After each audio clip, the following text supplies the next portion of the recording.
Bueno, y vamos a empezar precisamente a pasar revisión por estos 6 meses en materia económica dentro del gobierno de Daniel Noboa. ¿Cuáles son esos principales hitos que podemos resaltar? Yo creo que el hito más importante a resaltar es el cambio en el sentimiento de la gente. Que la gente, cuando asumimos el gobierno, estaba desesperanzada, no podía hacer sus actividades económicas, no podía transitar tranquilamente en las calles, y recibimos una situación económica muy complicada, donde había grandes niveles de atrasos con las otras entidades del sector público, también con privados, en 3, 4, 5 meses de atrasos y con pocas esperanzas de que eso cambie. Desde el primer día, con el liderazgo del presidente Noboa, tomamos medidas tanto en la seguridad como desde el punto de vista económico, manteniendo en todas las leyes que se enviaron de manera urgente a la Asamblea y que fueron apoyadas mayoritariamente, balanceando desde el punto de vista del crecimiento económico, de la generación de oportunidades de empleo, pero al mismo tiempo balanceando nuestra debilitada caja fiscal, donde lo que pasaba es que no teníamos los recursos para hacer los pagos que tenía pendientes ¿Cuál fue el déficit con el que recibieron el país? El déficit se aproximaba al 6% y lamentablemente nos entregaron en la transición cifras diferentes a la realidad. Ya cuando nos sentamos en el puesto, hicimos una revisión, habían muchas cuentas que no estaban lo que se llama en el sector público devengadas, lo que sería en el sector privado contabilizadas. O sea, no había un reconocimiento de las deudas y las deudas eran bastante más altas de las que habíamos recibido. ¿Pero ya se les está pagando a los GATS?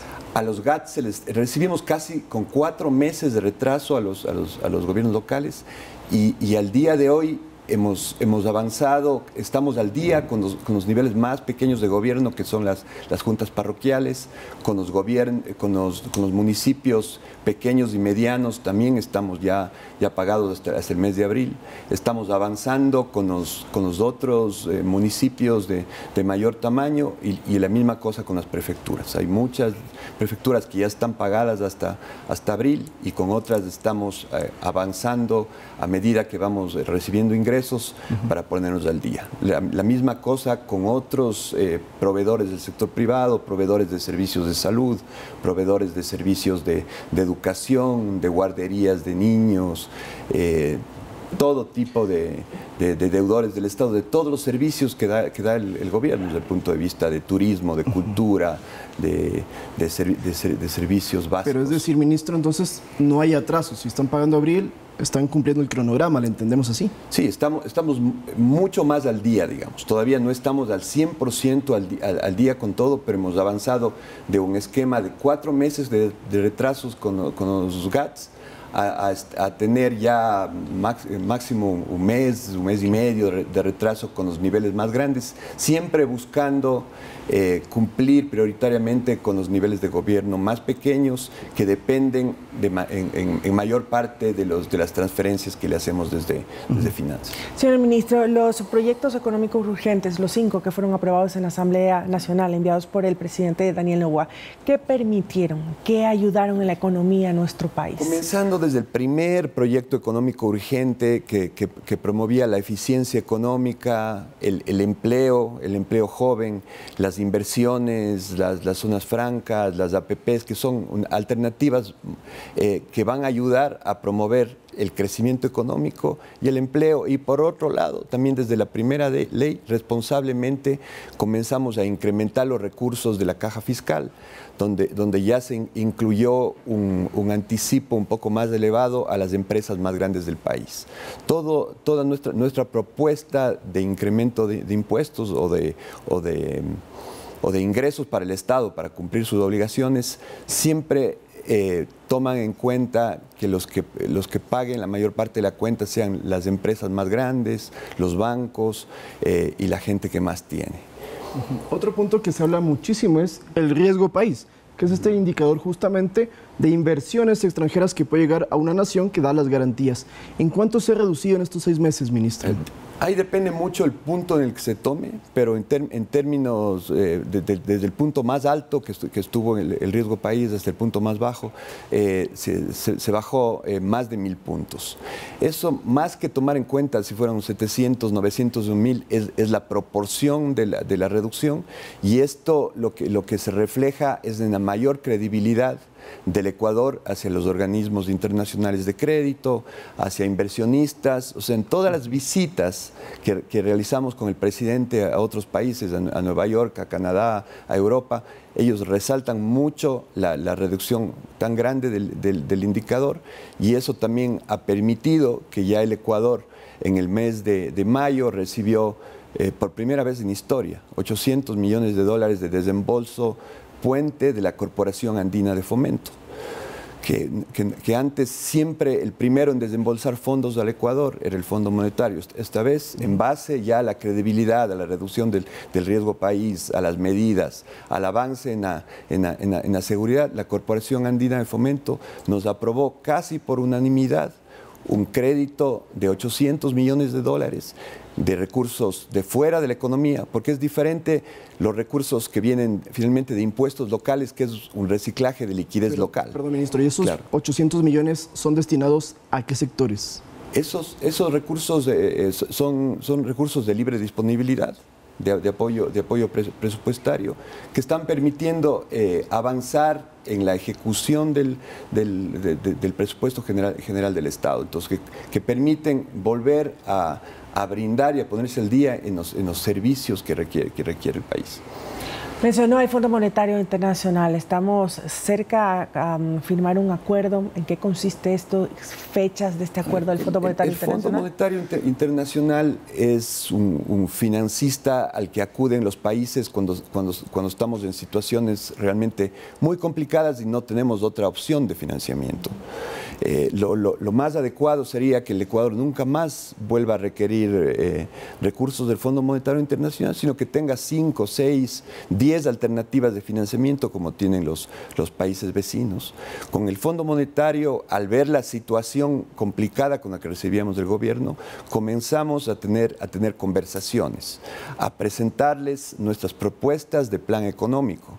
Y cuando ya nos sentamos a una negociación con ellos por primera vez, no sé si en historia, pero sí en los últimos 20 años del Ecuador, nos sentamos ya con medidas ya tomadas, con plan económico, con una propuesta de plan económico nuestra, donde ya habíamos subido el IVA, habíamos recibido contribuciones de los otros sectores de incremento de una serie de impuestos adicionales que permitía, desde el punto de vista de esfuerzos de los propios ecuatorianos, cerrar ya una buena parte del déficit que habíamos recibido. Y por eso que en un tiempo récord se ha llegado a tener un acuerdo a nivel técnico. Quiere decir que ya las cifras entre los equipos técnicos del Ecuador y los equipos técnicos del fondo están acordadas y ellos apoyan el programa económico del gobierno, faltando solamente que haya una aprobación en el directorio del Fondo Monetario, donde se sientan todos los países miembros, evalúan el programa económico del Ecuador y votan a favor o en contra. Pero, ministro, en estas reuniones que tuvo usted, me parece que fueron en abril en Estados Unidos, ¿se habló de la revisión de los subsidios? ¿Esto podría cambiar por exigencias del FMI? Aquí no hay exigencias del FMI porque hay un programa y unas medidas ya tomadas por el país. Obviamente se ha discutido por muchos años el tema de los subsidios, que son inequitativos, que van a la gente que tiene más recursos, y todas las medidas que se irán tomando desde la presidencia, desde el presidente Noboa serán medidas que busquen eso, la equidad, que los subsidios vayan a la gente que realmente necesita, pero aquí no hay un tema de imposiciones ni de condicionalidad, porque hemos entrado a sentarnos a negociar con el fondo ya con un programa económico que el fondo apoya y que obviamente tendremos que ir corrigiendo los excesos de gastos. Obviamente tenemos ineficiencias en empresas públicas, que todos estamos conscientes, y lo que apoya el fondo es un esquema de finanzas públicas sanas y sostenibles. O sea, básicamente que tengamos suficientes ingresos para cubrir los gastos que implica dar todos los servicios del Estado. En ese sentido, los subsidios, ¿en qué consistirán? ¿Cuáles se quedan fuera, señor ministro, de la preocupación también? Los subsidios, si se toman medidas de subsidios, como todas las medidas, serán con compensaciones y los subsidios se quedarán para los extractos bajos y que necesitan ese nivel de subsidios. ¿No al gas, entonces? El gas no está pensado siquiera hablar de gas. Diésel tiene complicaciones desde el punto de vista de competitividad y también el tema del subsidio más inequitativo que tiene el país son los subsidios a la gasolina. Claro. De hecho, seguramente hoy se lo van a preguntar en la Asamblea. Entendemos que usted ha sido convocado al Pleno justamente para referirse de estos créditos que podríamos obtener de parte del FMI. Claro. Y ahí lo que es importante puntualizar y lo que voy a presentar en la Asamblea, que el FMI finalmente no es el más grande financista, sino el FMI hace una revisión global de los números y nos da una entrada que nos permite tener financiamiento de mucho mayor tamaño de parte del Banco Mundial, del Banco Interamericano de Desarrollo, de la CAF, de la FLAR, e incluso financiamiento bilateral de países, que todo el resto del sistema financiero del mundo se apalanca en la credibilidad y en los análisis que hace el Fondo Monetario Internacional. La última cuestión que es importante también preguntarle, hay una familia guayaquileña, Bucaram Aivas, que eran dueños de una isla en la provincia del Guayas y que esta, dicen ellos, fue expropiada por una institución del Estado en la década de los 80 y pedían una indemnización de $22 millones. Entendemos que el Ministerio de Economía tenía que pagarles mediante bonos, esto también mediante el Ministerio de Agricultura, pero que se quieren recuperar ahora sí, mediante un dictamen de la Corte, estos $22 millones. ¿Cómo avanza eso, ministro? Ahí hay que explicar claramente. Como usted bien dice, esto es algo que arranca en los años 70, sí. Una disputa legal de muchos años entre esta familia y el Ministerio de Agricultura y Ganadería, y finalmente a finales del gobierno anterior, con el ministro de Agricultura del presidente Lasso, sí. Exactamente, él, en base a una sentencia ejecutoriada de una corte de última instancia, le solicita al MEF que se haga el pago. Y esa sentencia entra dentro del sistema de pagos, donde dentro del MEF, en base a la reducida caja fiscal, las sentencias relativamente grandes, hay un esquema para ser pagadas con bonos. Y en base a una sentencia ejecutoriada, que involucraba no cumplir una sentencia ejecutoriada, implica multas, destitución y una serie de sanciones a los funcionarios públicos.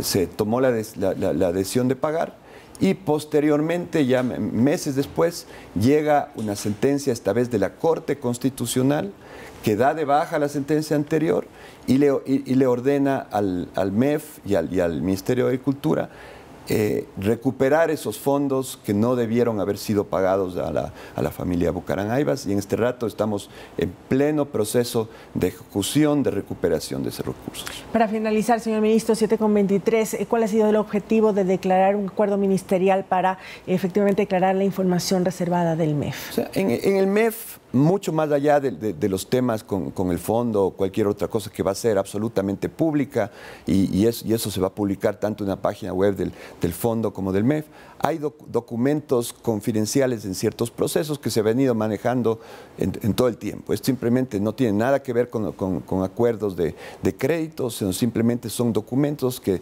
es un manejo de documentos confidenciales y reservados internos del ministerio.